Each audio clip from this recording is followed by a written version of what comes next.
Well, there's a great passage in 1 Peter that says, always be ready to give a reason for the hope that is in you. And so this month, that's one of the things that we're going to be talking about. But I want to start with a little card game. How many of you like card games? Okay, good. I got a good card game. You know, my problem with card games is I always forget the rules. Right? People are like, what do you want to play? I got some cards. Let's play a game. I don't know how it goes. I played this game. I don't know how it works. This card's going to be easy. High card wins. Okay? That's what we'll play. Okay. You came all the way from Winnipeg to play a game, right? Okay. Do they play cards in Winnipeg? They must. It's so cold. It's the only option, right? Hey.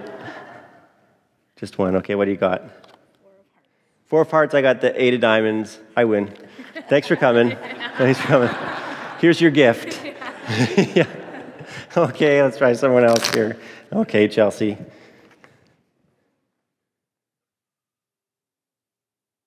What do you got? 7, I got the 8. I win. You know, in the first service, I won them all too. I'm not cheating. Nada? You're not going to let her have that one, huh? Anyone who won. Okay, what do you got there? 4, I got the ace. I win. Thanks for coming out. This is great, but it's not helping me at all. Okay, here we go. Here's a card player. Okay, what do we got here? We can't take 2. You can't take 2. 5, I got the queen. This is incredible. Okay, who else wants to play me? This is good. Who wants to put some bets on it, maybe? I'm just kidding. I think that's a bad idea, probably. Okay, what do you got, Mary? 8, I got a 5. I win. 5 of diamonds beats 8s. That's fair. One more. I'm winning them all again. This is incredible.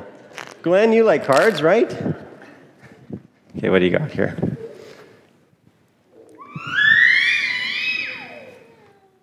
7.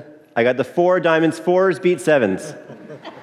Okay, this is great. This is going really well. What's it called when you're playing a game and something beats everything else?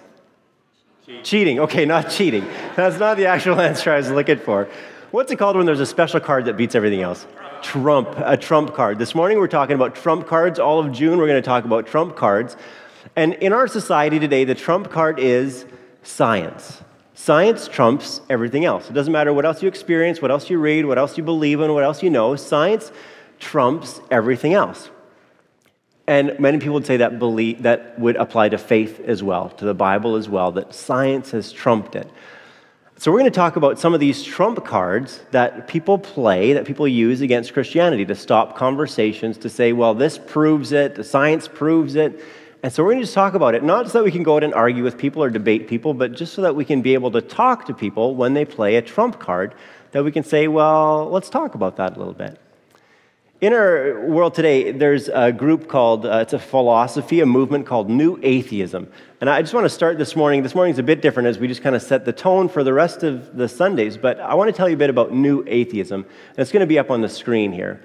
The New Atheism is essentially a group that believes no God exists. Let's put up a few slides. Are they there, Nick? Yeah, atheism. Atheism is nothing new. In the Bible, atheists. All over the place, people who don't believe in God. If you turn to Genesis 6, that's pretty early on in the book. It seems like there's a lot of atheists there, people whose every intention of their heart is evil. I would say that atheism was alive and well there. We hear about atheists in the Proverbs. People who say there is no God, hear about it in the Psalms. It's all through the Bible. So atheism is nothing new. New atheists are also nothing new, and they have nothing new to say. There's no new arguments that we're dealing with today that haven't been dealt with for thousands of years. Okay, so there's been no new discovery, no new scientific discovery, no new discovery anywhere that would give a new argument. So the arguments that we're talking about today were actually talked about shortly after Jesus ascended. These are all the old arguments. It's nice to know. Number 3, this is something new. What's new is popular acceptance of New Atheism and just an acceptance from media to kind of highlight and spotlight what they're doing. And really, I think that comes down to that media is always trying to sell us something, and they're always looking for an argument, right? And so here they have an argument, and so they really want to highlight that. But so there's been acceptance in lots of different ways. One is billboards and posters and best-selling books. I think that the book The God Delusion was a bestseller for 51 weeks straight.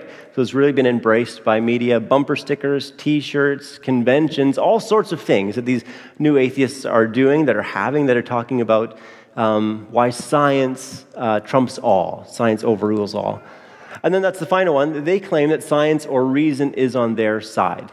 Okay, and so since science is on their side, that trumps anything else, right? And we'll talk a little bit about that as well as we go. New atheism sounds kind of scary, doesn't it? I know, it sounds tough. We're the new atheists.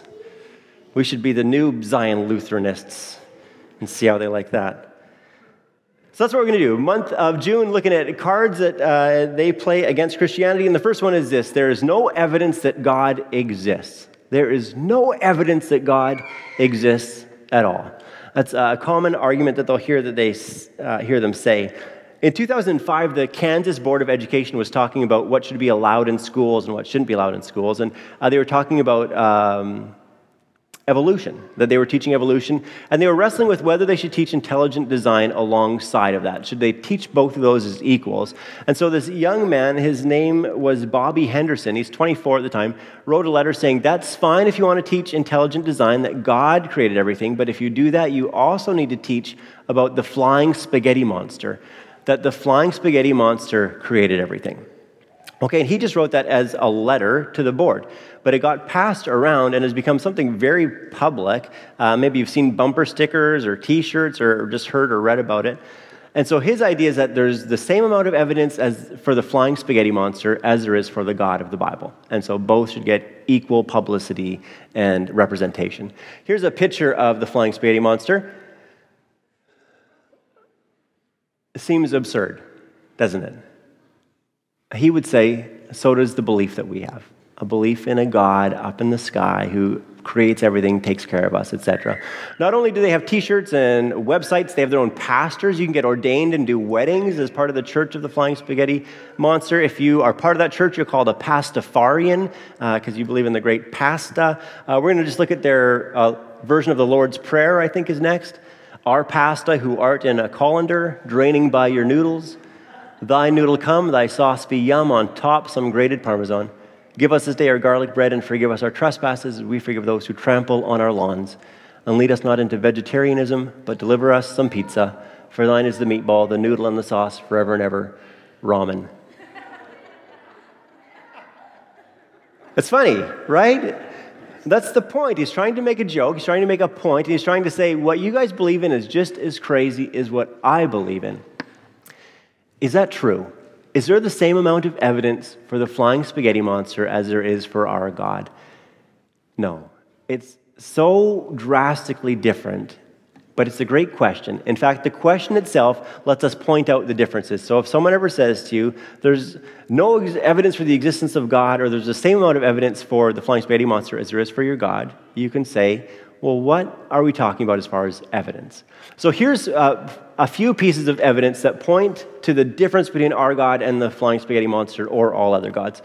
The first one, thousands of years of human testimony and eyewitness accounts. Okay, so this isn't something that I came up with and I've started my own church, but this is something that's been going on for thousands of years that people have believed in and taught and shared. And so that's good. We have a history, not only of written history, but people that have said, I've seen this, I heard this, I touched this, just like we read through all the Bible. Next, that account's been preserved and written down for us. And in the Bible, they've included things like historical dates, historical people, places, things, names, all those types of things, which is great because now we go back and we can say, oh, look, here's some archaeological evidence. This was a real place, or this really happened.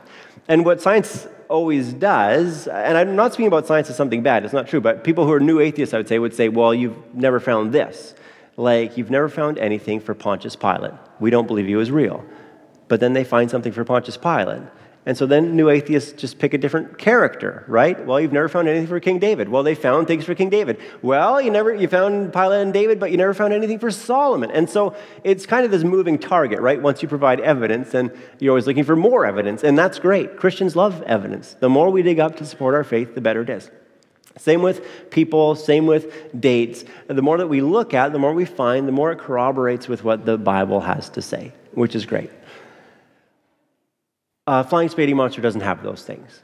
Okay, so there's no ancient records talking about the flying spaghetti monster. There's no diggings or archaeological evidence for the flying spaghetti monster. Next one, global growth and acceptance. Christianity, there's really nothing like it for the phenomenal spread that it saw in the early church, right around the time of Pentecost.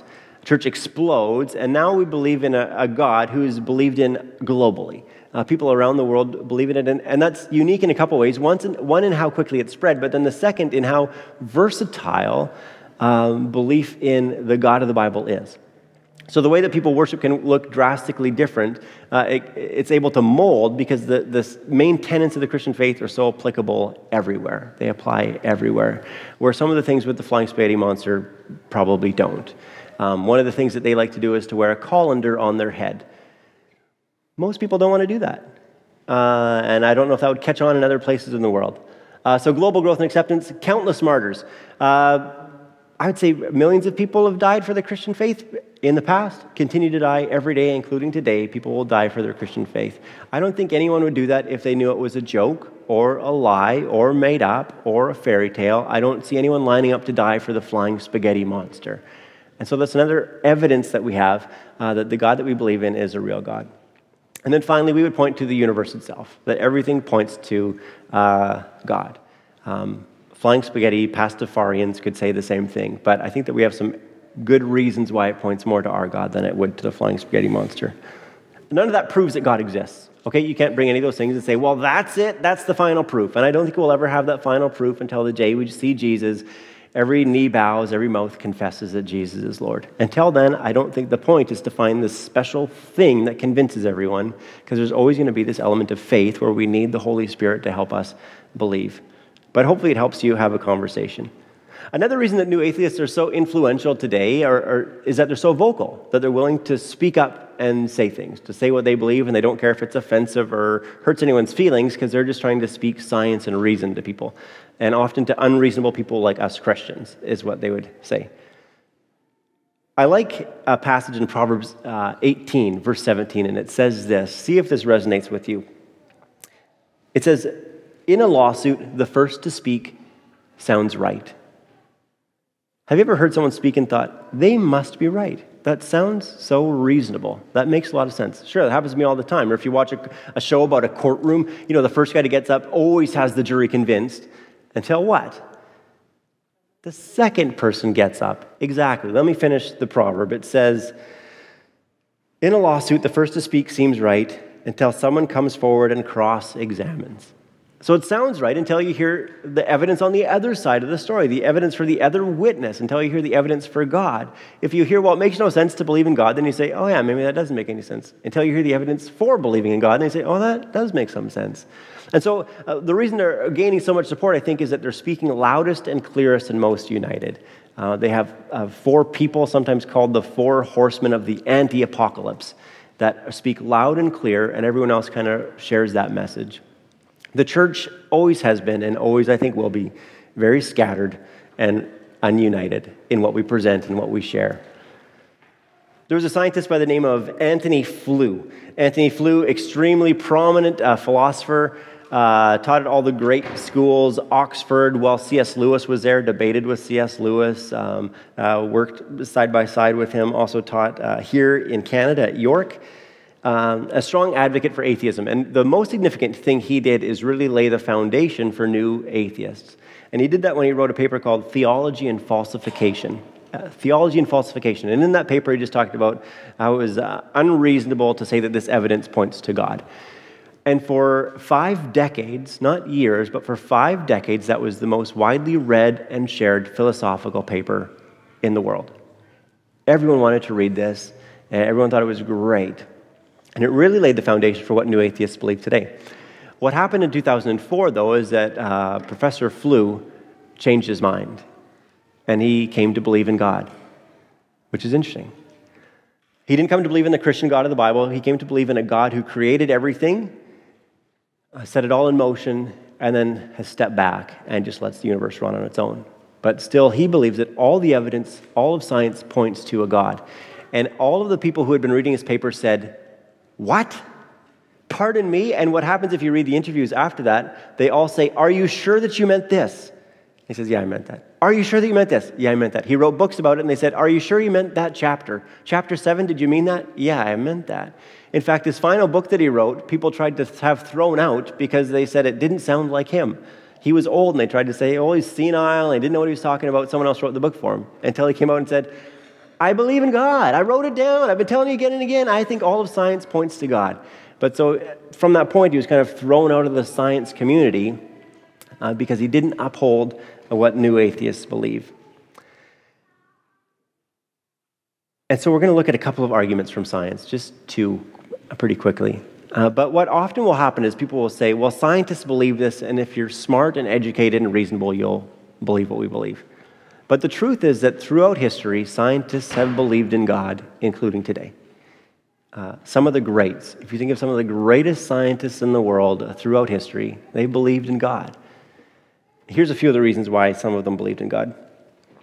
One of them is called the fine-tuning argument, and it essentially says that the conditions for life, the conditions for our universe to exist at all are so finely tuned, so specific, so just to the smallest percentage or degree that they must have been fine-tuned by someone, something, a creator, to put all that together. And we're going to put a number up on the screen. I don't know what number this is. It's 1 with 100 zeros afterwards. But the idea is that if anything in our world varied, say gravity varied, by this small of a percentage, we wouldn't exist anymore. It's 10 to the power of 100. If anything changed by that much, then we wouldn't exist anymore. The earth would no longer be a place where we could live. And so you're left with a few decisions to make there. Actually, before I do that, can I borrow someone's phone? Great, Dorothy, this is great. Did you guys lose a phone last week? We did. Amanda found it. You found it? Amanda did. Oh, great. Let's see if we lose this one too. Let's see how it goes. This is great. I have to make some calls later, and most of them are to China. And my cell plan isn't that great. Okay, this is great. So imagine we have this phone. We have 3 options of how this phone came to be. It could exist in this exact condition where it can take pictures and get online and be a compass, be a map, tell you how many steps to take. It can even can it also phone people? Yes, that's the real miracle of the phone today, that they also include that feature. Oh yeah, I'm supposed to call people on here. Okay, so there's a few options. We could say that all these pieces that make up this phone had to fit this way. It was just necessary for them to all exist in this shape and form. That's one option. Another option is they all came together by chance. There was just coincidence that they all fit together this way. Like we threw the pieces up, this is how they landed, and this is why it exists this way. Or the other option is someone designed it to be this way, right? Someone took all these pieces, fit them all together, made it all work. So you're left with those 3 options. It needed to be made this way, or it was necessary that it come together this way. It's a chance that it came together this way, or it was designed to come together this way. This is part of the fine-tuning argument, and we'll put it up on the screen, the next slide. Some people would say, we can go even to the next one, that the universe had to be put together this way. It was necessary. It's the only way all the pieces would fit together. I don't think that's true. How many of you have taken something apart and then tried to put it back together and failed? Right? There's lots of ways I can get things to fit together. It's not necessary they go together in one specific way. The other option is chance. It could be by chance that the whole universe fits together and has all the exact measurements and limits and parameters that it does. But why would it have done that? I mean, it just seems crazy. It's almost an impossibility. The other option is that someone designed it to be that way. I think that for me, anyway, that's the easiest to believe. That it was just created and designed that way. And the more that science looks at that conundrum, the problem of fine-tuning, a couple of things, they'll respond in a couple of ways. One way, kind of a newer way to respond is to say, it doesn't look that finely tuned to them. Okay, so they'll look at all of the universe, everything the expanse that exists, and they'll say, this isn't that finely tuned. And the reason they can do that is they'll look at life and say the only place we find life in this entire universe, everything, all of creation, is on this one tiny little rink-a-dink planet called Earth. And so if there was a great creator who designed the galaxy to have life, he did a pretty miserable job. It only exists here. Right? So that's their arguments against fine-tuning. I think another option would be he designed this one spot to have life and everything else to testify to his glory. Right? I mean, that's another way of looking at that same problem. So that's one. I better give this back before I forget who I took it from. But so those are the options. It just needed to go that way. It was chance that it came together that way, or someone designed it to go together that way. I think for me, anyway, it's logical to say that God fine-tuned it for us. Another common argument now against fine-tuning, that God fine-tuned it, is that aliens have fine-tuned our planet, a superior race. Don't laugh, they're scientists. It makes sense. And so, but they don't believe that aliens, that alien race, is the all-powerful being. So they believe that those aliens who made us were made by previous aliens, who were made by previous aliens, who were made by previous aliens for infinity. The problem with that is that infinity is scientifically impossible. Don't ask me why. It just is. I read about it and I can't explain it. But they believe that an infinite continuum doesn't exist, that it's just impossible and it's self-defeating. And so that reason kind of doesn't help them out, really. But they'll say infinity doesn't exist, so God can't exist, because we believe in a God who's infinite. But we would say God doesn't have to apply by his own rules that he created for our life. Anyway, that's a fine-tuning argument. Maybe I hung out too long there. The second one is that, second reason to believe in God, the cosmological argument is simply that God makes sense of the universe. We dropped something earlier, right? We dropped a binder, it made a bang. We dropped a guitar stand, we made a bang. We dropped nothing, what happened? Nothing. Because everything has a cause. The cause of the bang was someone dropping it, and then the bang was made by the thing hitting the ground. The most widely accepted theory of the universe right now is the Big Bang theory. Scientists believe, because they don't believe in an infinite spectrum, that at some point the universe was created, right? It came into existence. There was a time when it didn't. So it was created. And so that means that something must have caused it. They say that nothing caused it and there was nothing there, right? How high do you have to lift it before it makes a bang? It doesn't matter how high, what you do to nothing, nothing can happen, right? I mean, that's just kind of seems like common sense, but that's the leading scientific explanation for the creation of the universe. Anthony Kenny of Oxford University wrote this. He said, a proponent of the Big Bang theory, at least if he's an atheist, must believe the universe came from nothing and by nothing. And that's just it. If you believe in a Big Bang out of nothing, you believe that nothing made the bang, and that bang created everything. Again, we would say that could be an option. It seems unscientific. It seems just as likely that something made it. And we'll put just a quick explanation of that up on the screen. This is the cosmological argument. If we go to the next one, everything that begins to exist has a cause. The universe began to exist. Therefore, the universe must have a cause. We believe that that cause is God. Imagine you walked into your garage today when you get home and you find a Lamborghini parked in there. What would you assume happened? Wrong garage. I thought you were going to say Sylvia remembered Father's Day is coming. Right? That's the kind of, she's an elaborate gift giver. I know, Lamborghini seems right. You could assume that it had just appeared there, or you could assume someone brought it there. I think all of us would assume someone brought it there. Same with our universe. We would assume somebody made it. Somebody put it there in place. I read this just this morning. This was from a scientist, and I can't remember what his name is, or philosopher actually. He said, imagine someone loses their keys out in the street, and you find them only looking for their keys under the street lamp. And you'd say, is it possible your key is somewhere else? And he said, it's easiest to look right here. Is that a good reason to keep looking there? It's easiest right here. It would be easiest for me to find it under this street lamp. Yeah, but the rest of the road is here. What scientists have done is they've said there's no other option available. God isn't an option because God implies the miraculous and we don't believe in miracles. So we can only look right here, and this is the best that we've found. And I think people who believe in God are saying, yeah, but there's all of this. Could we look somewhere else here? But science can't because it can only look at things that it can test and reproduce. And so they're just looking here.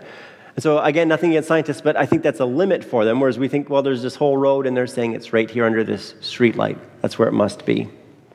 None of this proves that God exists. There are arguments against everything that I've shared with you. But if you hear someone say there's no evidence for God, I hope you can say, what do you mean by evidence? These are the types of evidence that I believe point to our God.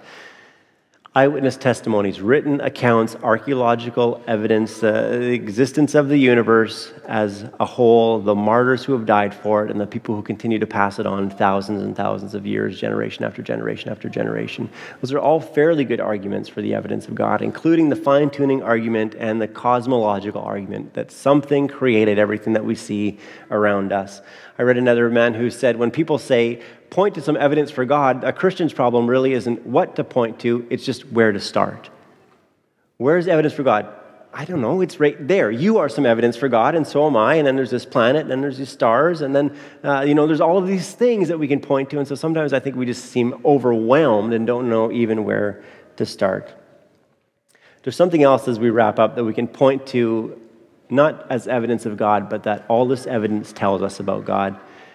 And it's that we have a God that is all-powerful, powerful beyond everything that we could ever imagine, and a God that is also creative and loving beyond what we can imagine. I mean, think of it that you see billions of people that are on the planet, and you're not just one in a million, but you're the one. You're the only one. That's exactly who you are, exactly made the way that you are. God never runs out of that creative ability to keep making. Seems to be true up in the heavens as well, that there's just this endless expanse that just keeps on going and growing, and it's all new, it's all different, each and every single thing in it. We also see that this God must be loving towards us as He arranges everything here so that we can exist, so that we can have life. He also creates everything we believe so that it tells us about Him and points us to Him. We also believe that He tries very hard to reveal Himself to us throughout history and continuing today. All of those things tell us that this God is loving and kind and good for us. On Friday, I was outside with my kids, and I was talking to a bird, just having fun. I'm not crazy. Don't send me to an asylum. But I was talking to a bird, and Silas said to me, "The bird can't understand you." I said, "Why not?" He said, "You don't speak bird," which is pretty good. And he said, "You'd have to become a bird, and then you could talk to them." We believe that same thing is true of our God, that God was speaking to us, trying to communicate this love to us, and yet it seems like we could not understand, and so God became one of us. The God of the universe wraps Himself in flesh, comes to live on earth with us, to tell us this incredible message that I made you, and I love you, and I'm going to die and rise again to save you. We believe all of that points us again to this God whose love for us is infinite and expansive. I want to just close today by reading a psalm for you. It's going to be up on the screen. Psalm 19 says this: "The heavens declare the glory of God. The skies proclaim the work of His hands. Day after day they pour forth speech. Night after night they reveal knowledge. They have no speech. They use no words. No sound is heard from them. Yet their voice goes out into all the earth, their words to the ends of the world." God is alive. God exists. God made you and loves you and has a plan for you. And as we go here, may we join in creation in sharing that faithful witness about this God who is love. In Jesus' name, amen.